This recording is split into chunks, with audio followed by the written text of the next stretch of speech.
DNA मित्रों, आज हम खतरनाक समय का विश्लेषण करने वाले हैं। दिल्ली से तेहरान और मॉस्को से वॉशिंगटन डीसी, यानी देश और दुनिया के लिए खतरनाक समय चल रहा है। अमेरिका के राष्ट्रपति ट्रंप को भी यही लग रहा है और दिल्ली के हालात देखकर आपको भी यही लग रहा होगा। मित्रों, यह समय भारत के लिए इसलिए खतरनाक है क्योंकि यहां दंगा रोकने वालों पर पत्थर बरसाए जा रहे हैं और दंगा कराने वालों पर फूल बरसाए जा रहे हैं।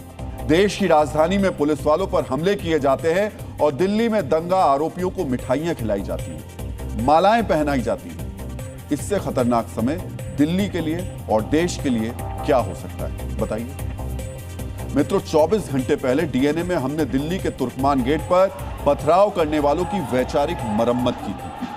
हमने सवाल उठाया था कि क्या तुर्कमान गेट पर हुए पथराव का दिल्ली दंगे के आरोपी उमर खालिद और शर्जिल इमाम गैंग से वैचारिक कनेक्शन है। और आज जो हम तस्वीर आपको दिखा रहे हैं वो एक दंगा आरोपी के स्वागत की है, जिसका स्वागत हो रहा है। इसका नाम गुलफिशा फातिमा है। फातिमा उमर खालिद और शर्जिल इमाम की तरह ही दिल्ली दंगे की आरोपी है। पहले आप देखिए कैसे दिल्ली की हिंसा की आग में झुलसाने की साजिश रचने वाली गुलफिशा फातिमा का स्वागत कल ही किसी नायक की तरह हुआ। गुलफिशा फातिमा के बारे में हम आपको विस्तार से बताएंगे, लेकिन पहले गुलफिशा के स्वागत वाले वीडियो को थोड़ा और डिकोड करते हैं। मित्रों, पता है गुलफिशा का यह शानदार स्वागत कहां हुआ? दिल्ली की तिहाड़ जेल के बाहर। समझिए, जब कोई खिलाड़ी, कोई टीम मेडल जीतकर देश लौटती है तो गाजे बाजे और फूलमाला के साथ उसका स्वागत एयरपोर्ट पर होता है। ठीक उसी तरह गुलफिशा का स्वागत तिहाड़ जेल के बाहर हुआ। यानी जो लोग तिहाड़ के बाहर गुलफिशा का स्वागत करने पहुंचे थे, उनके लिए वो आदर्श है, हीरो है, विजेता है। और गुलफिशा किनके लिए आदर्श है, विजेता है? जरा उन्हें भी देखिए। मैं बिग वॉल पर आपको एक वीडियो दिखा देता हूं। गुलफिशा के लिए हाथ में गुलाब लिए खड़ी इस महिला को देखिए। तस्वीर को ध्यान से देखिएगा। बहुत जबरदस्त तरीके से फूल भी इन्होंने लिया हुआ है, गुलदस्ता, और साथ ही बड़े तेजी से गले भी मिले। गुलफिशा को गले लगाने के लिए आतुर इन सज्जन को भी आप देख सकते हैं। भीड़ के कई ऐसे चेहरे हम पहले ही आपको सुना चुके हैं। जब गुलफिशा जेल से बाहर आई तो मजहबी नारे लगे। मित्रों, रहन सहन, पहनावा निजी पसंद है, लेकिन इससे व्यक्ति के वैचारिक रुझान का संकेत भी मिलता है। तो एक विशेष सोच के लोगों ने गुलफिशा का स्वागत ऐसे किया जैसे उसने यूपीएससी की परीक्षा में टॉप किया, जैसे उसने कोई बड़ी एकेडमी हासिल कर ली, जैसे उसने देश हित में कोई बहुत ही बड़ा काम किया। डीएनए मित्रों, जैसा कि हमने आपको बताया, यह स्वागत समारोह तिहाड़ जेल के बाहर हुआ। अब सवाल यह है, आखिर गुलफिशा ने ऐसा क्या किया था कि वो तिहाड़ में बंद थी? क्या वो किसी सामाजिक बुराई के खिलाफ लड़ी थी? क्या उसने किसी घोटाले का पर्दाफाश किया था? मित्रों, यही सवाल देश की एकता, अखंडता और शांति को चोट पहुंचाने वाली सोच को सच का आईना दिखाते हैं। यही सवाल बताते हैं कि हमारे बीच कैसे देश को चोट पहुंचाने वाली सोच मजबूत हो जाती है। यहीं पर तुर्कमान गेट के पत्थरबाजों और उनके वैचारिक संरक्षकों की सोच एक हो जाती है। अब हम जो आपको बताने जा रहे हैं उसे गौर से सुनिए और समझिए। जिस गुलफिशा के स्वागत में तिहाड़ जेल के बाहर भीड़ जुटी थी, वो फरवरी 2020 दिल्ली दंगों की आरोपी है। फरवरी 2020 में देश की राजधानी में 53 लोगों की जान लेने वाले दंगों की आरोपी गुलफिशा फातिमा। और सुनिए, पुलिस की चार्जशीट के मुताबिक सीए एनआरसी विरोधी प्रदर्शनों की साजिश में गुलफिशा शामिल थी। इन्हीं प्रदर्शनों की आड़ में दंगे की साजिश रची गई। गुलफिशा दिल्ली दंगों की साजिश से जुड़ी मीटिंग्स में शामिल थी, यानी वो दंगों की मास्टरमाइंड में से एक है। उसने महिलाओं और बच्चों को प्रदर्शन में शामिल करने की साजिश रची और व्हाट्सएप ग्रुप्स बनाकर लोगों को दंगे के लिए उकसाया। गुलफिशा पर हिंसा के लिए लाल मिर्च पाउडर, एसिड, बोतलें और डंडे जमा कराने का आरोप है। गुलफिशा ने 22-23 फरवरी 2020 को जाफराबाद मेट्रो स्टेशन पर चक्का जाम के बहाने भीड़ जुटाई थी। वो हिंसा के लिए फंड जुटाने और ग्राउंड लेवल पर दंगाइयों को लॉजिस्टिक सपोर्ट देने में शामिल थी। समझिए, गुलफिशा मेडल जीतने वाली देश की बहादुर बेटी नहीं है। वो देश को चोट पहुंचाने वाली, दिल्ली को दंगे की आग में झुलसाने वाली और 53 लोगों की जान लेने वाली साजिश की आरोपी है।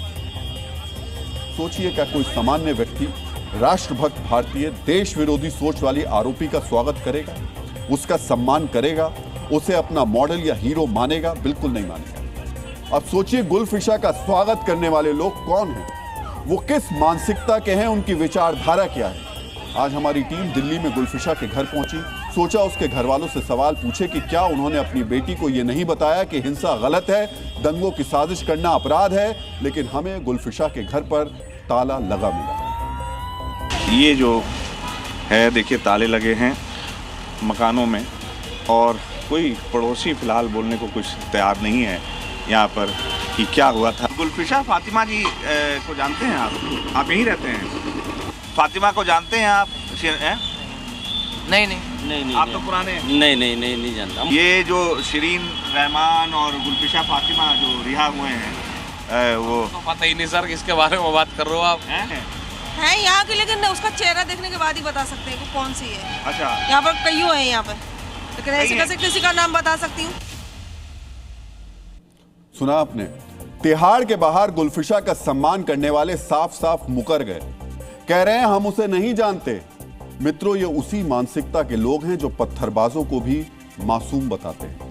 मित्रों, ये वही लोग हैं जो तुर्कमान गेट पर दंगा रोकने वाली पुलिस पर पथराव करते हैं और तिहाड़ के बाहर दंगे के आरोपी पर फूलों की बारिश करते हैं। समझिए, ये शारीरिक तौर पर अलग अलग हैं, लेकिन वैचारिक तौर पर ये पूरी तरह एक है। कट्टरपंथी सोच इन्हें एकजुट करती है।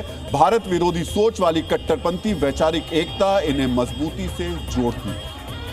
डीएनए मित्रों, गुलफिशा के साथ कल दिल्ली दंगे के आरोपी शिफा उर रहमान, मिरान हैदर और मोहम्मद सलीम खान को भी जेल से रिहाई मिली।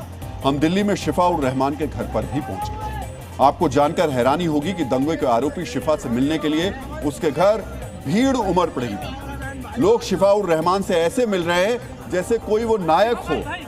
पहले आप देखिए दंगे के आरोपी के घर के बाहर का माहौल क्या है। दिल्ली दंगों के आरोपी शिफा उर रहमान को कोर्ट ने जमानत दी है और उसके बाद में अब अपने घर पर आ चुके हैं।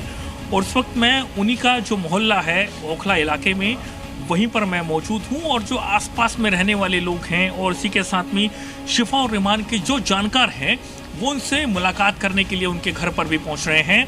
कितना खुशी आपको लग रही है, क्योंकि एक लंबा अरसा रहा, संघर्ष रहा, उसके बाद में शिफा जो है अपने घर पर आए हैं?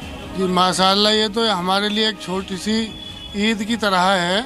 इतने सब लोग खुश हैं, गली वाले, महल्ले, रिश्तेदार, पूरी विधानसभा के लोग माशाल्लाह से बहुत खुश हैं, क्योंकि ये अच्छे लोग हैं, अच्छे नेचर के हैं और तालीम से जुड़े हुए लोग हैं। ये शिफा उर रहमान हमारे लिए तो चांद रात और ईद बन गई। शिफा भाई आगे शरीफ लोग हैं, कोई ऐसा मामला नहीं था, लेकिन जो कानून की क्लियर थी उससे बाहर आए। जी बहुत खुशी का माहौल है, अल्लाह का शुक्र है, लाख लाख शुक्र अदा करते हैं अल्लाह ताला का। सभी को इतनी ज़्यादा खुशी हुई है, बहुत ज़्यादा खुशी हुई है। शिफा भाई क्योंकि निर्दोष थे और उन्होंने जेल के अंदर इतना वक्त दिया। ये देखिए खुशी जब होती है जब कोई अच्छा इंसान आता है। सुभान अल्लाह, माशा अल्लाह, अच्छा इंसान। सुना आपने, ये कह रहे हैं हमारी ईद हो गई। मतलब ये इनके लिए खुशी का सबसे बड़ा मौका है। सोचिए कैसे लोग हैं जिनके लिए दंगों के आरोपों की जेल से रिहाई खुशी का मौका है। 53 लोगों की जान लेने वाले दंगे के आरोपों की रिहाई पर ये ईद मना रहे हैं। सोचिए इन्होंने कैसे अपनी तर्क शक्ति को तिलांजलि दे दी। इन्हें शिफा निर्दोष दिख रहा है। मित्रों, ये लोग हमारे बीच रहते हैं, कल ये किसी आतंकी को भी निर्दोष बताएंगे क्या बताते भी रहते हैं। इसलिए हम बार बार कह रहे हैं ये भारत के लिए बहुत ही खतरनाक समय। डीएनए मित्रों, भारत के लिए खतरनाक समय का ऐलान सिर्फ गुलफिशा का स्वागत करने वाले ही नहीं बजा रहे हैं। खतरनाक समय का संकेत वो कट्टरपंथी भी दे रहे हैं जिन्होंने धार्मिक विश्वास की आड़ में दिल्ली को अतिक्रमण की राजधानी बना दिया। यह खतरनाक इसलिए है क्योंकि इन्होंने सरकारी जमीन पर अतिक्रमण किया, दिल्ली को बदसूरत किया, दिल्ली में अराजकता का माहौल पैदा कर दिया। डीएनए मित्रों, दिल्ली के तुर्कमान गेट पर फैज़े इलाही मस्जिद के पास अतिक्रमण हटाने को लेकर हुई हिंसा के बाद अब शांति है, लेकिन जैसे जैसे इस मामले में छानबीन आगे बढ़ रही है वैसे वैसे दंगे के पीछे की साजिश सामने आती जा रही है। मस्जिद पर बुलडोजर कार्रवाई की अफवाह फैलाने वालों के पीछे का सच अब सामने आ रहा है। सवाल यह भी कि क्या मस्जिद की आड़ में अतिक्रमण और अवैध निर्माण को बढ़ावा दिया जा रहा है? इसका कारण यह है कि फैज़े इलाही मस्जिद के बाद दिल्ली की 2 और मस्जिदों पर अतिक्रमण को बढ़ावा देने के आरोप लगे। अतिक्रमण के आरोप पर जामा मस्जिद और डिफेंस कॉलोनी की बस्ती बावली मस्जिद के इर्द गिर्द भी बुलडोजर चलाया जा सकता है। दिल्ली हाईकोर्ट ने जामा मस्जिद और बस्ती बावली मस्जिद के बाहर अतिक्रमण को लेकर कानून के तहत कार्रवाई के निर्देश दिए हैं। मस्जिद के बाहर कब्जे के इस मॉडल का विश्लेषण करने से पहले आपको तुर्कमान गेट पर हुई हिंसा को लेकर आज का अपडेट जानना चाहिए। डीएनए मित्रों, कल की हिंसा के सिलसिले में आज 6 और पत्थरबाजों को गिरफ्तार किया। इस तरह पत्थरबाजी के सिलसिले में अब तक 11 आरोपियों को गिरफ्तार किया जा चुका है। इस हिंसा में कुछ लोग सोशल मीडिया इन्फ्लुएंसर के नाम भी सामने आए हैं। इसमें सबसे बड़ा नाम यूट्यूबर सलमान खान का है। सलमान ने सोशल मीडिया के सहारे माहौल बिगाड़ने की साजिश की। उसने पुलिस और प्रशासन के काम में खलल डालने के लिए इलाके के लोगों को इकट्ठा किया। पुलिस अब सलमान की तलाश में जुटी है। सोशल मीडिया पर उन्मादियों के बीच यह अफवाहबाज बेहद ही लोकप्रिय है।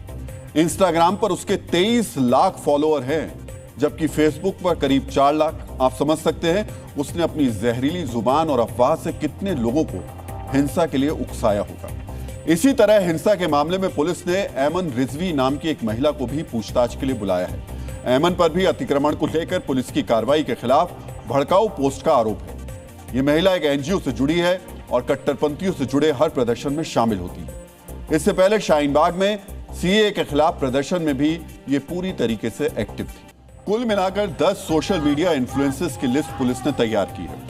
इन्होंने बुलडोजर एक्शन को लेकर अफवाह फैलाई। उनकी अफवाह के बाद आधी रात में भीड़ तुर्कमान गेट पर इकट्ठा हुई। उन्होंने पुलिस और एमसीडी के कर्मचारियों पर हमला शुरू कर दिया। अब पुलिस चुन चुनकर इन दंगाइयों को गिरफ्तार कर रही है। वीडियो में पहचान के बाद उन्हें पकड़ा जा रहा है, लेकिन इनके परिवार वालों को लगता है ये तो मासूम है, उन्होंने पत्थर चलाया ही नहीं। शहनवाज क्या पत्थरबाजी में शामिल था या जब ये सब हुआ था कहाँ पर था? नहीं, वो तो अंदर कमरे अपने घर में थे। ताला लगा रखा था मैंने मेन गेट का अपने, यहाँ का तो मैंने ताला लगवा दिया था, तो अंदर था। पुलिस ले गई है, वो ये क्या कि पथराव जो किया गया था उसमें उसके तस्वीरें वीडियो सामने आई। नहीं, यही सुनने को मिल लिया, बाकी हमने तो ये देखा नहीं है कि वो वहाँ पर था, मौजूद था। उबैद करता क्या है? उबैद की कबाड़ की दुकान है ये जो ये बंद जो पड़ी है। उबैद यहाँ रहता है ना, उसके बारे में पूछने आए हैं। कब पुलिस ले गई? उबैद कहाँ पे है? आप नीचे जाइए। उबैद क्या करता है? आप नीचे जाइए। इसी घर में उबैद रहता था। हालांकि परिवार वाले नाराजगी जाहिर कर रहे हैं। जैसे ही हम उनसे पूछने गए कि उबैद करता क्या है, उबैद को पुलिस ले गई है और कहीं ना कहीं लोग नाराज हैं। हालांकि पुलिस उबैद को गिरफ्तार करके ले गई है। डीएनए मित्रों, एक तरफ तुर्कमान गेट की हिंसा का सच सामने आ रहा है, दूसरी तरफ कुछ लोग अभी भी बेशर्मी से दंगाइयों का बचाव कर रहे हैं। दंगाइयों के इन वैचारिक मित्रों को हाईकोर्ट के आदेश की कोई परवाह नहीं है। अवैध कब्जा उनके लिए चिंता का विषय नहीं है। पुलिस पर हमला उनके लिए कोई भी मुद्दा नहीं है। पत्थरबाजों के वैचारिक मित्र बार बार ये दलील दे रहे हैं कि पुलिस को स्थानीय लोगों को भरोसे में लेकर कार्रवाई करनी चाहिए, लेकिन उनकी ये दलील खोखली है। दिल्ली पुलिस का साफ कहना है कि मस्जिद कमेटी से जुड़े लोगों के अलावा धार्मिक नेताओं से भी बातचीत की गई थी। उन्हें बताया गया था कि मस्जिद पर कोई कार्रवाई नहीं की जा रही है, लेकिन इसके बावजूद हिंसा हुई। आपको दिल्ली पुलिस की बातें भी ध्यान से सुननी चाहिए। रूमर्स थे पहले मस्जिद को तोड़ने का, ये था कि मतलब ये एमसीडी मस्जिद तोड़ने वाला है। तो ये क्लैरिटी करने के लिए एसएचओस एसीपीस अपने अमन कमेटी की मीटिंग कराया। यहाँ की जो कम्युनिटी का जो मेन रेस्पेक्टेबल्स है, लीडर्स है, जो मौलवीज़ है, इनको बुलाया और इनको भी बताया कि कहीं भी हम मस्जिद को टच नहीं कर रहे। सुना आपने, पुलिस ने 100 से ज्यादा धार्मिक नेताओं के साथ बैठक की। उन्हें तथ्य बताकर पूरी स्थिति से अवगत कराया गया, लेकिन इसके बावजूद इन धार्मिक नेताओं की बात दब गई या फिर जानबूझकर दबाई गई, जबकि हिंसा का समर्थन करने वाले अपनी बात पहुंचाने में कामयाब हैं। कामयाब होते भी कैसे नहीं, उन्हें अपनी अवैध कमाई जो बचानी थी। डीएनए मित्रों, यहां आपको फैज़े इलाही मस्जिद की इंतजामिया कमेटी की तरफ से चलाई जा रही व्यावसायिक गतिविधियों के बारे में भी जानकारी होनी चाहिए।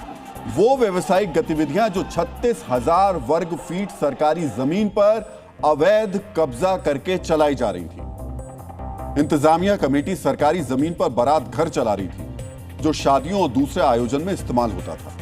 यहां प्राइवेट डायग्नोस्टिक सेंटर था जहां इलाज के नाम पर लोगों से पैसे लिए जाते थे। यहां अल्ट्रासाउंड कराने का खर्च 600 रुपए था। इसी तरह सड़क और फुटपाथ पर पार्किंग बनी थी। यहां 3 घंटे गाड़ी खड़ी करने के लिए 100 रुपए लिए जाते थे। डीएनए मित्रों, इस अवैध कब्जे से साल में करोड़ों रुपए की कमाई होती होगी। अब अवैध कब्जा हटाने से इनकी कमाई बंद होगी तो ये भड़केंगे ही। यही वजह है कि मजहब का सहारा लेकर अफवाह फैलाई गई। मस्जिद पर बुलडोजर कार्रवाई का झूठ फैलाकर लोगों को इकट्ठा किया गया। डीएनए मित्रों, मस्जिद के बाहर अवैध कब्जे से कमाई का यह मॉडल सिर्फ फैज़े इलाही मस्जिद की इंतजामिया कमेटी नहीं चला रही थी। सरकारी जमीन पर कब्जे से कमाई के आरोप जामा मस्जिद के शाही इमाम पर भी लगे। कल के डीएनए एडिशन में हमने आपको दिखाया था कि दिल्ली हाईकोर्ट के आदेश पर अब जामा मस्जिद के बाहर अतिक्रमण का सर्वे होगा। यहां भी फैज़े इलाही मस्जिद की तरह सरकारी जमीन पर मेडिकल सेंटर, पार्किंग और दुकानें लगाकर अवैध वसूली करने का आरोप है। आज जब जी न्यूज की टीम जामा मस्जिद पहुंची तो चारों तरफ अतिक्रमण ही अतिक्रमण नजर आया।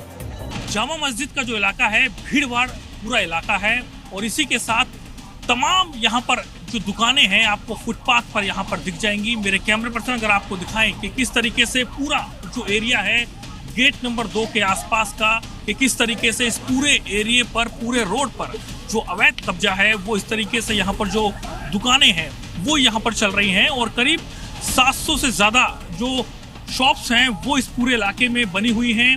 और जहाँ तक जो है कैमरे की नज़र जाएगी आपको यहाँ पर जो दुकानें हैं वो आपको यहाँ पर दिख जाएंगी।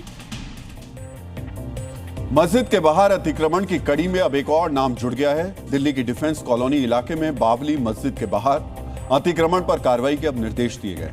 हाईकोर्ट ने एमसीडी से कहा है कि अगर अतिक्रमण के आरोप सही हैं तो कार्रवाई की जाए। स्थानीय लोगों का कहना है कि 16 साल पहले ये बहुत छोटी मस्जिद हुआ करती थी, लेकिन धीरे धीरे इसका दायरा बढ़ता गया और अब ये रेलवे लाइन के नजदीक तक पहुंच गई है। यहाँ कई अवैध निर्माण के भी आरोप। पहले छोटी सी गुम्बद बताते थे बुजुर्ग, जितने भी बुजुर्ग रहने वाले हैं तो छोटी सी गुम्बद बताते थे। अब गुम्बद के अनुसार गुम्बद सारे में कवर ही हो ही गई है। बहुत छोटी थी उस टाइम, धीरे धीरे इन्होंने एक्सपेंशन करा है। बाउंड्री वाल भी छोटा हुआ करता था, हाफ था। ये बढ़ के एक बार गिरी, उसमें कुछ गाड़ियां भी दबी थी। उसके बाद फिर इन्होंने उठा के काफी ऊंचा कर लिया बाउंड्री वाल। डीएनए मित्रों, फैज़े इलाही मस्जिद की तरह अब जामा मस्जिद और बाबली मस्जिद के बाहर भी अवैध अतिक्रमण पर बुलडोजर चल सकता है। सवाल है कि अवैध कब्जे का यह मॉडल दिल्ली की कितनी मस्जिदों के बाहर चल रहा है। 3 मामले तो सामने आ गए हैं, बाकी और कितने अवैध कब्जे हैं। डीएनए मित्रों, दिल्ली के तुर्कमान गेट में बुलडोजर एक्शन के रिएक्शन में पत्थरबाजी हो गई। आगे भी बुलडोजर एक्शन के आसार हैं। ऐसे में तय मानिए कि पत्थरबाजी गैंग के मास्टरमाइंड अपनी फ्यूचर प्लानिंग में लग गए। पत्थरबाजी का ये मॉडल या कहें ऐसी अराजकता सिर्फ देश की राजधानी में ही नहीं दिखती, राजस्थान के चोमू और एमपी के सीहोर में भी ये दिखाई देती है। ऐसे में सवाल उठता है कि अराजकता का इलाज क्या सिर्फ योगी मॉडल से ही हो सकता है? कानून का राज कायम करने के लिए क्या देश भर की पुलिस फोर्स को योगी फोर्स से सीखना चाहिए? हम ऐसा क्यों कह रहे हैं, इसे 2 तस्वीरों के जरिए आपको समझना चाहिए। दिल्ली के तुर्कमान गेट इलाके में बुलडोजर एक्शन के बीच क्या हुआ यह आप सभी ने देखा। पत्थरबाजों ने 7 पुलिसकर्मियों को घायल कर दिया। पूरी रात राजधानी दिल्ली के इस इलाके में अराजकता पसर गई। लेकिन इसी के साथ साथ अतिक्रमण के खिलाफ एक एक्शन योगी के यूपी में भी चल रहा है। वाराणसी के दाल मंडी इलाके में आज लगातार दूसरे दिन अवैध अतिक्रमण के खिलाफ एक्शन जारी है, लेकिन यहां अभी तक एक भी पत्थर नहीं चला। योगी फोर्स यहां आराम से अपना काम कर रही है, क्योंकि इन्हें पता है कि संभल और बरेली में दिल्ली जैसा दुस्साहस करने का अंजाम क्या हुआ था। मित्रों, देश भर में योगी मॉडल की जरूरत आज सिर्फ इसलिए नहीं बताई जा रही कि अवैध अतिक्रमण हटाना या कट्टरपंथियों की अराजकता खत्म करनी है। जरूरत इसलिए है क्योंकि अपराध भी मिटाना है। आजकल योगी फोर्स एक दिन में 7-7 एनकाउंटर कर रही है। माफियाओं और अपराधियों में योगी फोर्स का कैसा खौफ चल रहा है, ये समझने के लिए आपको हमारी ये रिपोर्ट थोड़ी ध्यान से देखनी चाहिए।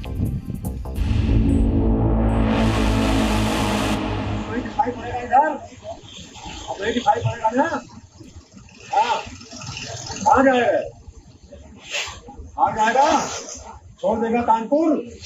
कहाँ भागेगा मुंबई। जब कानून का इकबाल कायम होता है तो कानून तोड़ने वालों की हिम्मत कुछ ऐसे ही टूट जाती है। जब योगी फोर्स के निशाने पर कोई अपराधी आता है तो यूपी छोड़ने की कस्में खाता है, क्योंकि योगी आदित्यनाथ का मैसेज क्लियर है। जितने दुर्दांत माफिया यूपी के थे, या तो यूपी छोड़ चुके हैं या फिर जहन्नुम की यात्रा में भी जा चुके हैं। कल तक जिस प्रदेश में अपराधियों का आतंक था, आज वहां अपराधियों के अंदर योगी फोर्स का ऐसा टेरर कि अपराधी एनकाउंटर के डर से खुद सरेंडर करने थाने आ रहा है, माफी की गुहार लगा रहा है। ये योगी मॉडल का ही असर कि कल तक जो शख्स महिला पुलिस का पर्स छीनकर फुल स्पीड में भागा, आज वो लंगड़ाते हुए माफी मांग रहा है। योगी फोर्स के आगे नाक रगड़ रहे इस शख्स का नाम है शान मिर्जा। शान मिर्जा ने एक महिला सिपाही के साथ लूट की वारदात को अंजाम दिया। कानपुर की एक सड़क पर महिला पुलिसकर्मी का पर्स चुराकर फरार हो गया। शान मिर्जा ने 28 दिसंबर की सुबह लूट की वारदात को अंजाम दिया, जिसके बाद 300 से ज्यादा सीसीटीवी कैमरों की मदद से इस लूट में शामिल रहे शान मिर्जा के एक साथी को दबोचा गया। इसके बाद शान मिर्जा ने सरेंडर किया, क्योंकि शान मिर्जा को डर था कि योगी फोर्स यमलोक का टिकट काट सकती है। अगर बेटी की सुरक्षा के साथ खिलवाड़ किया तो तय मानिए कि अगले चौराहे पर यमराज टिकट काटने के लिए खड़ा होगा। यूपी में अपराधियों के अंदर योगी मॉडल का डर क्यों है, उसको 7 तस्वीरों के साथ समझिए। योगी फोर्स ने पूरे प्रदेश में बीते 24 घंटों में 7 एनकाउंटर्स किए। गाजीपुर, गाजियाबाद, हापुड़, शामली, औरैया, संत कबीर नगर और इटावा में अपराधियों का एनकाउंटर में दबोचा गया। एनकाउंटर के बाद आरोपी योगी फोर्स के सामने हाथ जोड़कर माफी मांग रहे हैं। कहीं गौकशों का एनकाउंटर किया गया, कहीं हत्या का प्रयास कर भाग रहे अपराधी को लंगड़ा किया गया, लेकिन अब ये अपराधी स्ट्रेचर पर लेटकर माफी मांग रहे हैं।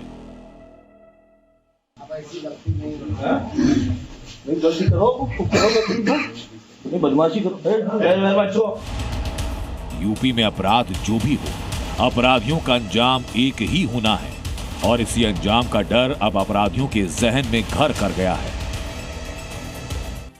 डीएनए मित्रों, अपराध हो या अवैध अतिक्रमण, योगी मॉडल इन दोनों के खिलाफ कारगर है और ये बात आंकड़ों से भी स्थापित हो रही है। मित्रों, साल 2017 से 2022 के बीच देश में एनकाउंटर के दौरान 813 अपराधी मारे गए। इसमें यूपी की भागीदारी कितनी थी आपको पता है? 188। यानी योगी फोर्स ने 2017 से 2022 तक एनकाउंटर में 188 अपराधियों को मार गिराया। यानी पूरे देश के एनकाउंटर में जितने अपराधी मारे गए उसका 23% अकेले यूपी से।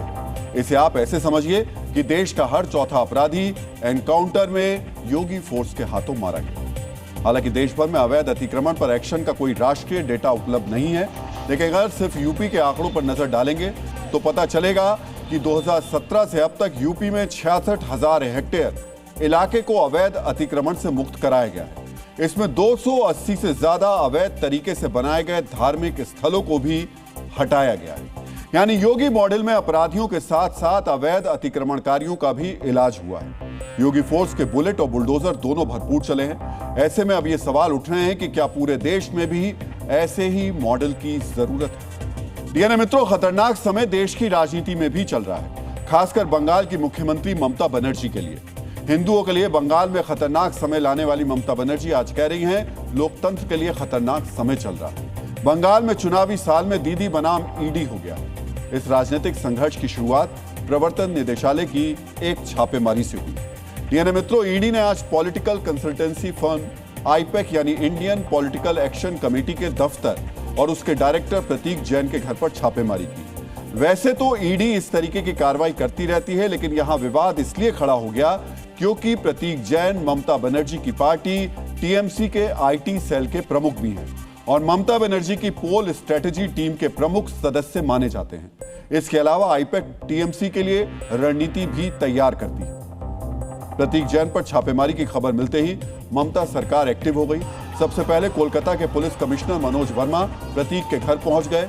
कुछ समय बाद ममता बनर्जी भी वहां पहुंच गई। इस दौरान ममता और ईडी के अधिकारियों के बीच नोक-झोंक भी हुई। कुछ देर रुकने के बाद ममता वहां से बाहर निकली तो उनके हाथ में हरे रंग की एक फाइल दिख रही थी। ममता ने ईडी पर टीएमसी के इंटरनल डेटा और हार्ड डिस्क जो है उसको जब्त करने का आरोप लगाया।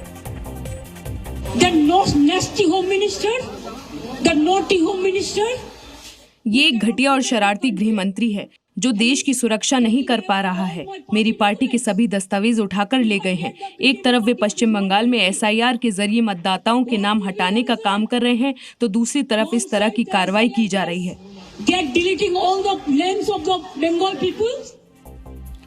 डीएनए मित्रों, पश्चिम बंगाल की राजनीति में ड्रामा और टकराव की कोई नई बात नहीं है, लेकिन ये बात सबको चौंका रही है कि ममता बनर्जी खुद मौके पर क्यों पहुंची, वो ईडी के अधिकारियों से क्यों भिड़ी। ईडी की कार्रवाई में ऐसी कौन सी नस दब गई कि ममता बनर्जी खुद को जांच में हस्तक्षेप उनको करना पड़ा। आखिर टीएमसी के इंटरनल डेटा और हार्ड डिस्क में क्या था जिसको लेकर वो नाराज है। उस ग्रीन फाइल में क्या है जिसे ममता खुद अपने साथ ले गई। इन सवालों को डिकोड करने से पहले आपको ईडी का पक्ष भी मालूम होना चाहिए। डीएनए मित्रों, ईडी का कहना है कि कोयला तस्करी के मामले में मनी लॉन्ड्रिंग कानून के तहत 10 ठिकानों पर छापेमारी की गई। ईडी के मुताबिक ममता के आने तक छापेमारी शांतिपूर्ण ढंग से हुई। ममता ने पुलिसकर्मियों और प्रशासनिक अधिकारियों की मदद से दस्तावेज और इलेक्ट्रॉनिक सबूत उठा लिए। ईडी ने यह भी कहा यह छापेमारी सबूतों पर आधारित है और इसके निशाने पर कोई राजनीतिक पार्टी नहीं है। ईडी ने जांच में बाधा डालने का आरोप लगाते हुए कलकत्ता हाईकोर्ट का रुख किया है। इस मामले में कल सुनवाई हो सकती है, यानी ममता जिसे राजनीतिक प्रतिशोध की कार्रवाई बता रही हैं, वो ईडी के मुताबिक कोयला तस्करी से जुड़ा मामला है। ममता टीएमसी से जुड़े दस्तावेज जब्त करने का आरोप ईडी पर लगा रही है, लेकिन ईडी के मुताबिक दस्तावेज और सबूत ले जाने का काम ममता ने किया है। बीजेपी ने इस मामले में ममता पर कार्रवाई की मांग की। एविडेंस डिस्ट्रॉय करने की कोशिश, एविडेंस चोरी करने की कोशिश कर रही हो, ऐसा कभी हिंदुस्तान के इतिहास में पहले शायद ही कभी हुआ होगा जो आज बंगाल में हुआ। मुख्यमंत्री जो इस हवाला में और कोल स्कैम में इन्वॉल्व है उसको प्रोटेक्ट करना चाहते हैं। करप्शन, कोल स्कैम, दिस हवाला all synonymous with Trinamool Congress. मुख्यमंत्री खुद आज इसको एस्टैब्लिश कर दिया। डीएनए मित्रों, जांच एजेंसी से ममता का यह टकराव विधानसभा चुनाव से कुछ महीने पहले हुआ है। ममता जिस तरह ईडी की कार्रवाई के दौरान पहुंची वो जांच में सीधा हस्तक्षेप माना जा सकता है। ये उनकी गरिमा पर भी सवाल उठाता है, लेकिन इसकी परवाह न करते हुए वो सीधे ईडी के अधिकारियों से भिड़ गई। वैसे जांच एजेंसियों से ममता बनर्जी के टकराव का पुराना इतिहास रहा है। 2019 में जब सीबीआई शारदा चिट फंड घोटाले के मामले में कोलकाता के तत्कालीन पुलिस कमिश्नर राजीव कुमार के घर पहुंची तो ममता बनर्जी धरने पर बैठ गई। 2021 में नारदा स्टिंग केस में ममता सरकार के मंत्री को गिरफ्तार किया गया तो ममता ने सीबीआई के दफ्तर पहुंचकर खुद की गिरफ्तारी की चुनौती दे डाली। 2023 में राशन घोटाले में अपने एक मंत्री की गिरफ्तारी पर उन्होंने ईडी के अधिकारियों को एफआईआर की धमकी दी थी। 2024 में संदेश खाली मामले में टीएमसी नेता शाहजहां शेख की गिरफ्तारी के बाद उन्होंने जांच एजेंसियों पर राजनीतिक साजिश का आरोप लगाया था। यानी केंद्रीय जांच एजेंसियों के साथ ममता बनर्जी का आमना सामना लगभग हर साल होता रहा है, लेकिन इस बार चुनावी साल होने की वजह से यह मामला तूल पकड़ सकता है। आईपैक वो एजेंसी है जिसने 2021 के चुनाव में ममता का खेला होबे कैंपेन तैयार किया था। इसी के दम पर ममता बनर्जी ने बीजेपी को मात दी थी। चुनाव से पहले आईपैक पर कार्रवाई से उनका अभियान पटरी से उतर सकता है। यही वजह है कि ममता आर पार के मूड में आ गई हैं। उन्होंने इस कार्रवाई के खिलाफ कल कोलकाता में प्रदर्शन का ऐलान भी किया। डीएनए मित्रों, अब हम दुनिया के सामने आने वाले सबसे खतरनाक समय का विश्लेषण करेंगे। अमेरिका के राष्ट्रपति डोनाल्ड ट्रंप ने 2027 में अमेरिका के रक्षा बजट को बढ़ाकर $1.5 ट्रिलियन करने का ऐलान किया है। यह ऐलान करते हुए ट्रंप ने कहा यह समय खतरनाक है, यानी इस वक्त दुनिया में कुछ भी हो सकता है। फिलहाल अमेरिका के रक्षा बजट में अप्रत्याशित वृद्धि से विश्व युद्ध की आशंका बढ़ गई है। यह राशि इतना ज्यादा है कि इससे पाकिस्तान 30 साल तक अपना बजट पेश कर सकता है। समझ रहे हैं आप? जितने पैसे से 30 साल तक पाकिस्तान की सारी जरूरतें निपट सकती हैं, ट्रंप उतना पैसा सिर्फ अमेरिकी सेना पर 1 साल में खर्च करेंगे। सबसे हैरान करने वाली बात यह है कि जो नेता अपने देश को खतरनाक समय से निपटने के लिए तैयार कर रहा है, वही दुनिया के लिए आने वाले समय को और ज्यादा खतरनाक बना रहा है। अमेरिका के राष्ट्रपति ट्रंप के दिमाग में आजकल युद्ध का उन्माद चल रहा है। वो युद्ध करने के लिए इतने आतुर हैं कि कमजोर देशों के साथ साथ मजबूत देशों को भी खुला चैलेंज कर रहे हैं, उनको युद्ध करने के लिए उकसा रहे हैं। यही वजह है अब अमेरिका और रूस के बीच सीधी जंग का खतरा बढ़ गया है। आज आपको ट्रंप के इस युद्ध वाली मानसिकता की वजह जाननी चाहिए। आज आपको यह भी समझना चाहिए कि ट्रंप $1.5 ट्रिलियन से ड्रीम आर्मी बनाकर कौन सा युद्ध लड़ने जा रहे हैं। लेकिन सबसे पहले आप जानिए अमेरिका का वो कदम जिसके बाद अमेरिका और रूस के बीच सीधी जंग होने की आशंका बढ़ गई है। वेनेजुएला के राष्ट्रपति निकोलस मादुरो को घर से उठाने के बाद अमेरिकी सेना इतनी कॉन्फिडेंट है कि दुनिया में सबसे ज्यादा परमाणु हथियार रखने वाले देश को अब सीधे चैलेंज कर रही है। अमेरिकी सेना ने अब एक रूसी झंडे वाले तेल टैंकर मारिनेरा पर कब्जा कर लिया है। इस टैंकर का पुराना नाम बेला 1 है, जिसे बदलकर मारिनेरा किया गया। अमेरिका का आरोप है कि रूस का यह जहाज वेनेजुएला से प्रतिबंधित तेल ढो रहा था। अमेरिकी नौसेना और कोस्ट गार्ड ने सैटेलाइट, ड्रोन और विमानों से कई हफ्तों तक जहाज को ट्रैक किया। जैसे ही रूसी जहाज अटलांटिक और कैरेबियन सी के पास अंतर्राष्ट्रीय जल में पहुंचा, अमेरिकी कोस्ट गार्ड ने रेडियो चेतावनी देकर टैंकर को रुकने का आदेश दिया। इसके बाद अमेरिकी कोस्ट गार्ड ने रूसी झंडे वाले टैंकर पर कब्जा कर लिया। रूस ने इस टैंकर पर कब्जे को पायरेसी यानी समुद्री डकैती कहा है। अमेरिका ने रूस के अलावा कैमरून के झंडे वाले एक जहाज सोफिया पर भी कब्जा किया है। आज आपको यह भी समझना चाहिए कैसे अमेरिकी नौसैनिकों ने इस टैंकर को घेरकर चढ़ाई की। अमेरिकी कोस्ट गार्ड के जवान हेलीकॉप्टर की मदद से इस टैंकर में रस्सी के सहारे उतरे, दस्तावेज चेक किए, जहाज के क्रू से पूछताछ की। अमेरिका ने आरोप लगाया वेनेजुएला से तेल लेकर आ रहे इस टैंकर में रूसी झंडा बाद में लगाया गया। रूस ने इस टैंकर की रक्षा के लिए युद्धपोत और सबमरीन भी रवाना की है, लेकिन अपने टैंकर को वो अमेरिका से बचा नहीं पाया। रूस ने चेतावनी दी अमेरिकी जहाज पर मौजूद रूसी नागरिकों की शीघ्र और सुरक्षित उनको रूस भेज दिया जाए, जबकि व्हाइट हाउस ने कहा है अमेरिका सभी प्रतिबंधों को सख्ती से लागू करेगा और जरूरत पड़ने पर जहाज के क्रू को अमेरिका लाया जा सकता है। अगर ऐसा होता है तो रूस और अमेरिका के बीच तनाव और ज्यादा बढ़ सकता है और रूस भी अमेरिका की इस कार्रवाई का कड़ा जवाब दे सकता है। फिलहाल रूस ने समंदर में अपने टैंकर की सुरक्षा के लिए युद्धपोत और सबमरीन की तैनाती शुरू कर दी। रूस के अधिकारियों ने दावा किया है 1982 के संयुक्त राष्ट्र समुद्री कानून के तहत किसी भी देश को दूसरे देश के विधिवत पंजीकृत जहाज के खिलाफ बल प्रयोग करने का अधिकार नहीं है।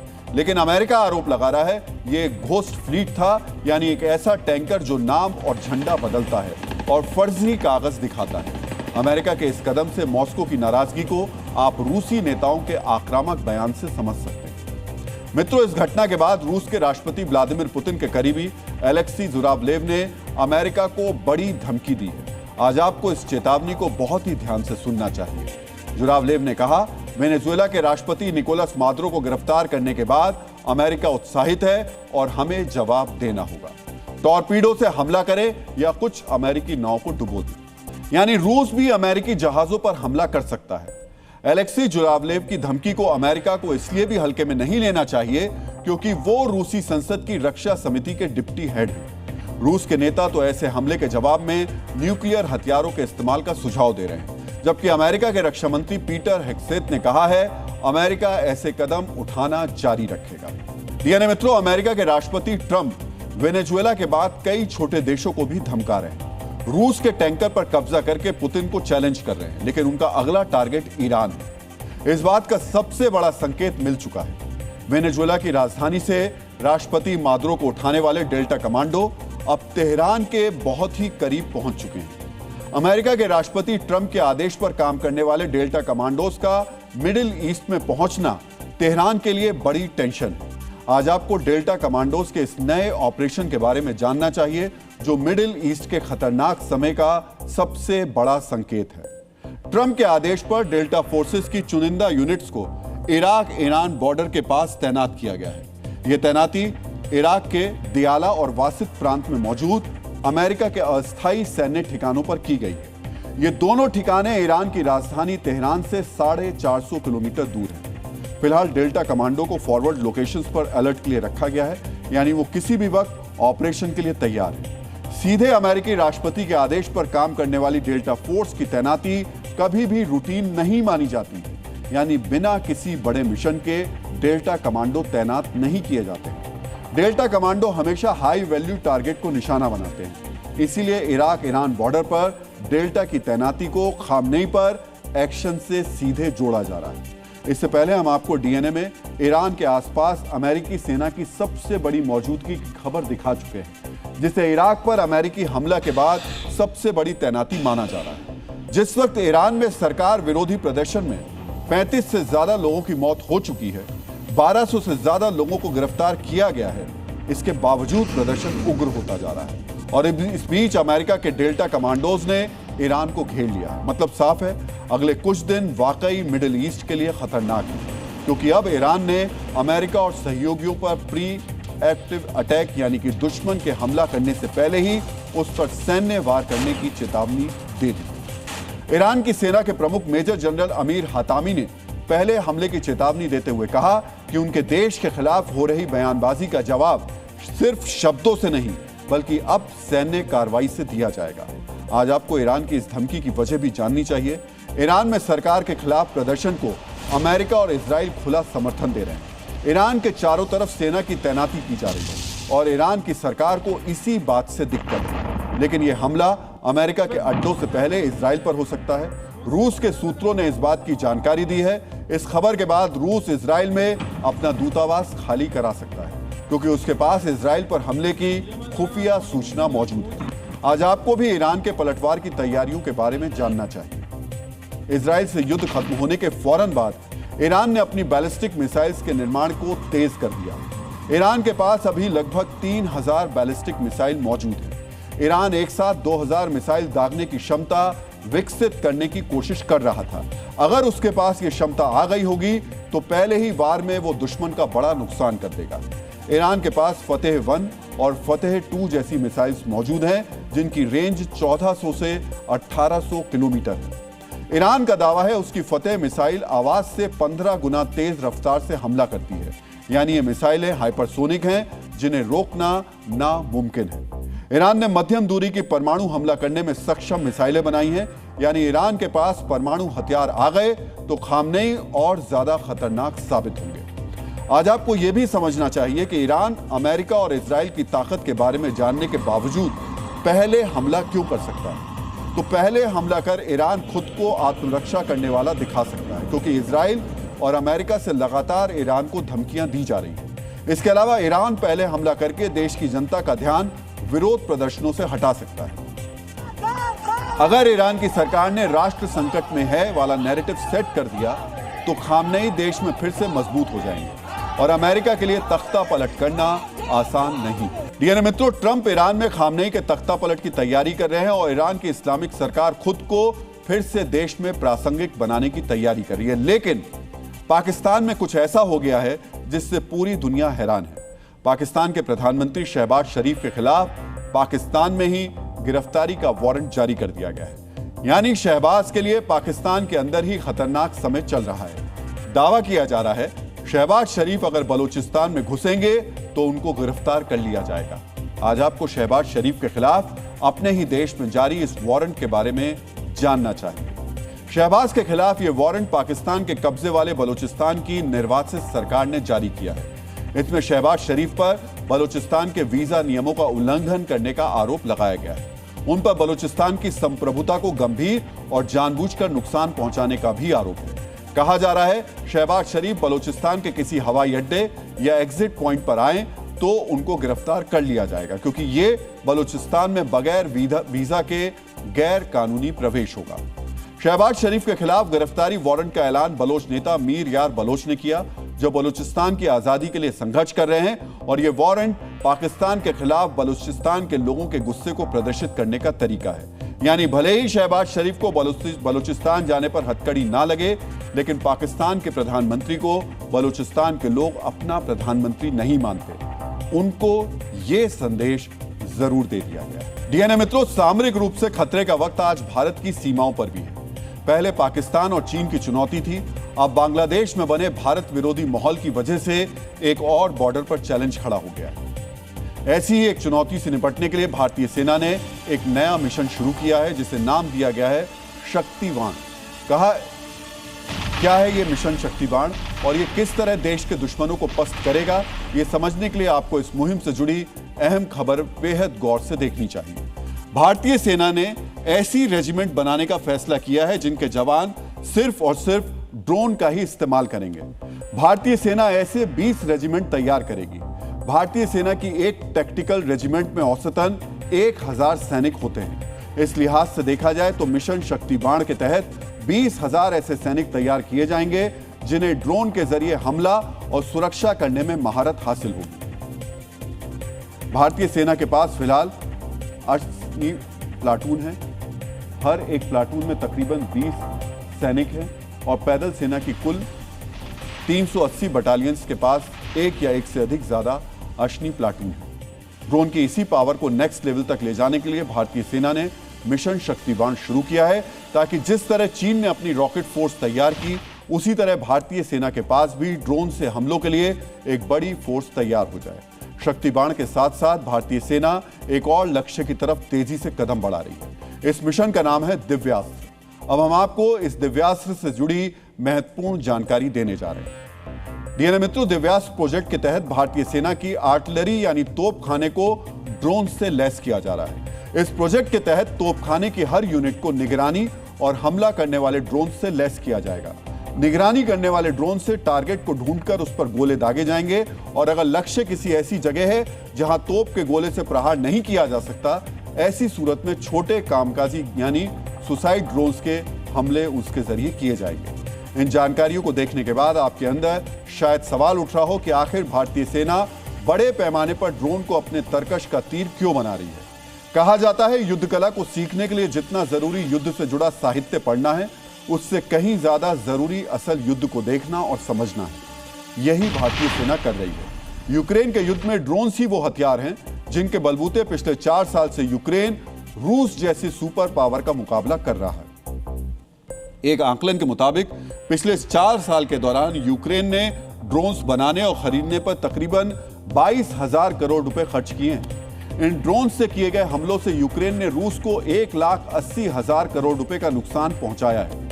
यानी यूक्रेन की लागत से रूस का नुकसान तकरीबन 8 गुना ज्यादा है। इन छोटे ड्रोन्स के हमलों से यूक्रेन की वायुसेना के 34% बमवर्षक नष्ट या निष्क्रिय हो चुके हैं और तकरीबन 35,000 रूसी फौजी इन ड्रोन हमलों का शिकार हुए हैं। ये आंकड़े बताते हैं कि ड्रोन न सिर्फ आर्थिक रूप से सस्ता हथियार है, बल्कि इसकी नुकसान पहुंचाने की क्षमता किसी मिसाइल से कम नहीं है। यूक्रेन के युद्ध से सबक लेते हुए भारतीय सेना अपनी ड्रोन क्षमताओं को आगे बढ़ा रही है। भारतीय सेना का प्लान है कि वर्ष 2027 तक सेना के बेड़े में 1 लाख से ज्यादा छोटे और बड़े ड्रोन शामिल किए जाएं। इन्हीं ड्रोन्स के जरिए सेना पश्चिम से लेकर उत्तर और पूर्व की सामरिक चुनौतियों से निपटने की तैयारी कर रही है। ड्रोन ये शब्द आजकल आप रोजाना सुनते होंगे। आजकल तो शादियों में ड्रोन से वीडियो शूट किए जाते हैं। अमेरिका जैसे देशों में तो ड्रोन से पिज्जा की डिलीवरी तक की जाती है। लेकिन क्या आप जानते हैं इस शब्द यानी ड्रोन का मतलब क्या है? आखिर क्यों बारूद ले जाने वाली इन छोटी मशीनों को ड्रोन कहा जाता है? चलिए हम आपको बता देते हैं। दरअसल ड्रोन शब्द की उत्पत्ति होती है प्राचीन अंग्रेजी भाषा से। प्राचीन अंग्रेजी जिसे ओल्ड इंग्लिश भी कहा जाता है। इस भाषा में एक शब्द था ड्रान। ड्रान शब्द उस नर मधुमक्खी के लिए इस्तेमाल किया जाता था जो शहद नहीं बनाती थी। चूंकि मधुमक्खी की उड़ान और उसकी आवाज काफी हद तक आज के ड्रोन्स जैसी ही दिखती है, इसी वजह से आधुनिक अंग्रेजी में ड्रान शब्द बन गया ड्रोन, जो आज सामरिक और व्यावसायिक हलकों में बड़े पैमाने पर इस्तेमाल किया जाता है। डीएनए मित्रों, हमारा अगला विश्लेषण काफी दिलचस्प होने वाला है, इसलिए अगले 2 मिनट बिना पलक झपकाए इस विश्लेषण को बहुत ही ध्यान से देखिएगा। मित्रों, आपने अभी तक यह सुना होगा कि आमतौर पर खाने वाली मछली 250, 300 या 500 रुपए किलो बिकती है।